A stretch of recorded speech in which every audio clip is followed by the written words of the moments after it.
What's she doing wrong? Is she walking while black? I mean, really, you tell me all she has is a hammer? She's walking around with a hammer. So I hammer stuff all the time. Ms. Fairman, you were charged with the offense of interference with the duties of a public servant. You are facing up to 6 months in jail and or a $2,000 fine. Okay, posit this is where things get real. Probable cause is legal talk for, do the cops have enough reason to even detain her in the first place? Think of it as the court's way of saying, was this actually necessary, or just a power move?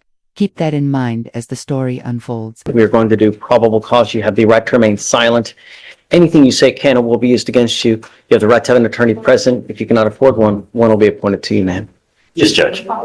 Officers were dispatched to a family disturbance, and the caller, the defendant's mother, stated that her daughter was walking around with a hammer and identified her daughter by name and as wearing a Barbie sweatshirt.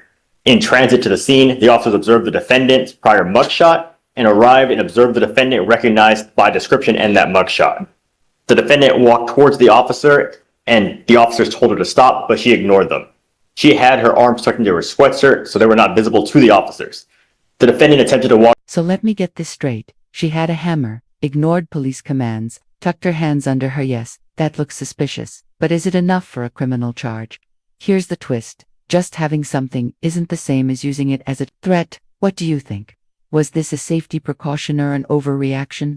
Sound off below. Past the officer, and the officer grabbed her arm, and she then laid on the ground and tucked her hands under her abdomen, and the officer struggled to get her arms out from under her. The defendant stated the defendant had a hammer in her left hand and would not let go. The officers then took her into custody. What's she doing wrong? Is she walking while black? I mean, really, you tell me all she has is a hammer? She's walking around with a hammer. So I hammer stuff all the time. Your Honor, just what we have. Boom. That's a curveball, no probable cause. That means the judge essentially says, nope, this shouldn't even go to trial. All that drama ...